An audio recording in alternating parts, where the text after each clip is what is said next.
اصل چیز جہالت کے پردے ہیں. میں ایک مثال چھوٹی سے دے دوں اور شاید اس سے بھی بہت سے جہات و ابعاد اس گفتگو کے روشن ہوں. اصل چیز ہے دین کو سمجھنا اور محاورہ قرآن کو اور محاورہ رسول صلی اللہ علیہ وآلہ وسلم کو سمجھنا. مثلا ہم سے بہت سے مقامات پر غلطی ہوئی تفہیم میں، سمجھنے میں، ترجمے میں، ترجمانی میں اور اس کے نفاذ میں. بہت مشہور حکایت ہے کہ پیغمبر صلی اللہ علیہ وآلہ وسلم تشریف فرما تھے، کچھ اصحاب بیٹھے ہوئے تھے، تشریف فرما تھے اور ایک شخص آیا اور اس نے کچھ ایسی بات کہی جو ناگوار تھی. حضور صلی اللہ علیہ وسلم نے فرمایا اقطعوا لسانہ. اقطعوا لسانہ کا سیدھا سادہ سا ترجمہ ہوگا اس کی زبان کاٹ دو. کوئی وہاں سے اٹھا اور اس نے جا کر خنجر اٹھا کر چاہا کہ اس کی زبان کاٹ دے.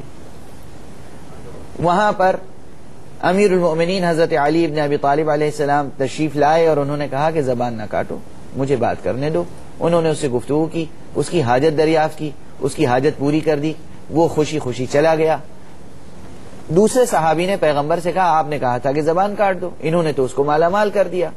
حضور مسکرائے کہا میری مراد یہی تھی. اگر اقطعوا لسانہ کا ترجمہ ہم وہ کریں کہ زبان کاٹ دو تب تو مسلمان ہمیشہ دہشت گرد کہلائے گا، اور اگر ہم اقطعوا لسانہ کا ترجمہ سمجھ لیں صحیح کہ مراد پیغمبر صلی اللہ علیہ وآلہ وسلم کیا ہے تو پھر ہمارا رویہ انسانیت کے ساتھ اور مسائل کو حل کرنے کے ساتھ وہ دل سوزی اور نرمی اور رحمت والا رویہ ہوگا کہ جو آپ کا خاصہ تھا. اور حضور صلی اللہ علیہ وسلم کو قرآن مجید نے کہا ہے کہ وَمَا أَرْسَلْنَاكَ إِلَّا رَحْمَةً لِلْعَالَمِينَ. تو اصل چیز ہے دین کو صحیح سمجھنا اور دین کی طرف واپس آ جانا. اور اگر یہ نیت پیدا ہو جائے کہ ہمیں دین کی طرف واپس آنا ہے اور ہم صرف اپنے ناقص علم کو حرف آخر نہ سمجھ لیں، نرمی کا رویہ کہاں پیدا ہوگا، شدت کہاں پیدا ہوتی ہے. دیکھیں ایمان اور علم اس کی مثال نور سے دی جاتی ہے. کتنا ہی بڑا ہال ہو، کتنا ہی بڑا کمرہ ہو اور کیسی ہی تہ بتہ تاریکی ہو، ایک چھوٹی سی شمع روشن کر دیں آپ، پوری تاریکی شکست خوردہ ہو جاتی ہے اور وہ شمع جو ہے فاتح ہوتی ہے. دلوں میں جب نور ایمان کی کرن داخل ہوتی ہے تو دل کو روشن کر دیتی ہے اور نرم اور گداز بنا دیتی ہے. ہم دیکھتے ہیں لوگ دین کی باتیں کرتے ہیں اور کرخت لہجے میں دین کی باتیں کرتے ہیں اور دوسرے ابنائے دین سے، دوسرے فرزندان توحید سے وہ نفرت کرتے ہیں، دوسروں کو صرف شبہات کی بنا پر کافر قرار دیتے ہیں، مشرک قرار دیتے ہیں. یہ ہمارا رویہ نہیں ہونا چاہیے. ٹھیک ہے، یہ کام کون کرتا ہے؟ ہمارے علماء کرام.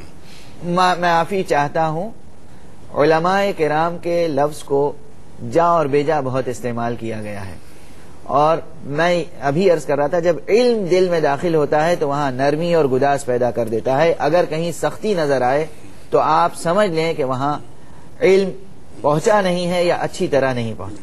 یہ رویہ وہ اختیار کرتے ہیں جو رسم پرست ہوتے ہیں، حکم پرست نہیں ہوتے. ہم نے مخصوص لباس کو، مخصوص رسوم کو، مخصوص طرز و طریق کو دین سمجھا ہے. دین مخصوص لباس، مخصوص طرز و طریق، مخصوص رویے کا نام نہیں ہے.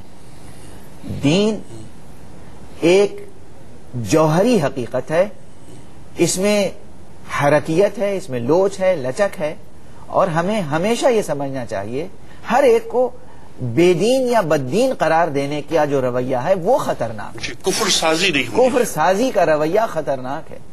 جو بھی لا الہ الا اللہ محمد رسول اللہ کہتا ہے ہمیں اس سے بھی ہمدردی ہونی چاہیے اور اس کے ساتھ اصلاح کا، رحمت کا، اخلاق کا معاملہ ہونا چاہیے، نہ کہ نفرت اور مقاطعے کا رویہ یا بائیکاٹ کا رویہ. بجا فرمایا. اچھا علامہ صاحب، اس تعلق سے قرآن کریم ہمیں جو درس دے رہا ہے کہ محمد رسول اللہ والذین معہ اشداء علی الکفار رحماء بینہم، اگر اس آیت کو پیش نظر رکھ کر رحماء بینہم تو میں نے عرض کیا، میں تو اشداء علی الکفار کے بارے میں بھی کہتا ہوں کہ اتنا ہی ہمیں شدید ہونا چاہیے، سخت ہونا چاہیے جتنا ہمیں قرآن اور رسول اجازت دیں، نہ کہ اس سے زیادہ. ٹھیک، اس کی ایک لمٹ ہے، اس کی ایک حد ہے. جی ہاں. اور فرقہ واریت کے خاتمے کے لیے رحماء بینہم کیسا یہ ٹکڑا ہے آیت کا جو ہمارے لیے ہمیشہ مشعل راہ رہتا ہے. مشعل راہ ہے اور رہے گا انشاءاللہ. ٹھیک. آخری سوال علامہ صاحب آپ کی خدمت میں، یہ فرمائیے کہ مسلمان حکمران اور مسلمان عوام کے درمیان یہ بوجھ کیوں ہے؟ بعد اس لیے ہے کہ حکمراں کی نیت صرف حکمرانی ہے، عوام کی خدمت نہیں. اگر حکمراں کی نیت عوام کی خدمت ہو تو بعد مٹ جائے گا. نیتیں لاکھ پردے میں رہیں خوب آشکارا ہو جاتی ہیں. یہ نظام فطرت ہے، ٹھیک، یہ نظام قدرت ہے. ٹھیک ہے.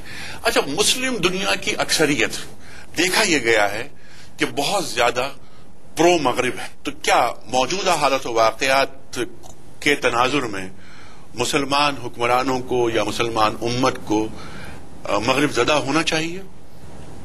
مسلمان ہوتے ہوئے نہ مغرب زدہ ہونا چاہیے نہ مشرق زدہ ہونا چاہیے، مسلمان ہونا چاہیے. ہمیں مغرب زدگی کی ضرورت کیا ہے؟ مغرب زدگی جو ہے یا کچھ زدگی بھی یہ کوئی مثبت تصور نہیں دیتی ہے. مسلمان اگر مسلمان ہے تو اسے کسی مانگے کے اجالے کی ضرورت نہیں ہے، نہ مغرب کی نہ مشرق. علامہ صاحب، محسوس یہ ہوتا ہے کہ عالم اسلام میں کی اکثریت نے مغرب کی بیعت کر لی ہے، بعض جگہ ان کی بقا بھی اسی میں مضمر ہے. اس رویے کو آپ کس نگاہ سے دیکھتے ہیں؟ ظاہر سی بات ہے کہ یہ رویہ باطل ہے. ہم کسی بھی طاغوتی طاقت کے ہاتھ پر بیعت نہیں کر سکتے. ہم تو امام حسین علیہ الصلاۃ والسلام کو مشعل راہ سمجھتے ہیں. انسان اور مسلمان اس وقت تک سرفراز رہے گا جب تک کہ توحید کے راستے پر حسین کی قیادت میں چلے گا. اگر حسین علیہ السلام کی قیادت میں توحید کے راستے پر نہ چلا تو توحید کا دامن بھی اس کے ہاتھ سے چھوٹ جائے گا. ہم کسی بھی طاغوتی طاقت پر بیعت کو محکوم کرتے ہیں، باطل سمجھتے ہیں، اور اسی چیز کو مسلمانوں کے معاشرے کے اور ان کے حکمرانوں کے زوال کا راز سمجھتے ہیں. غریب صاحب، آپ کا بہت شکریہ. بہت شکریہ. محترم خواتین و حضرات، آپ نے گفتگو سنی. آپ نے پوری گفتگو میں جو بات محسوس کی ہوگی وہ یہ کہ مسلمان دنیا میں حاکم ہونے کے لیے آیا ہے، محکوم ہونے کے لیے نہیں. وہ پیدائشی طور پر آزاد ہے.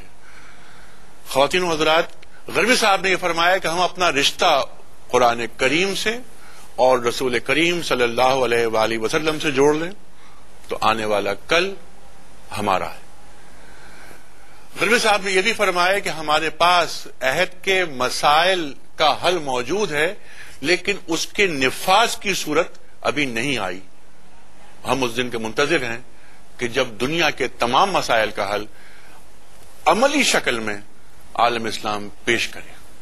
خواتین و حضرات، میں دل کی تمام تر گہرائیوں کے ساتھ ادا کرتا ہوں شکریہ آیت اللہ عقل غربی صاحب کا. اپنے میزبان انیق احمد کو اجازت دیجیے.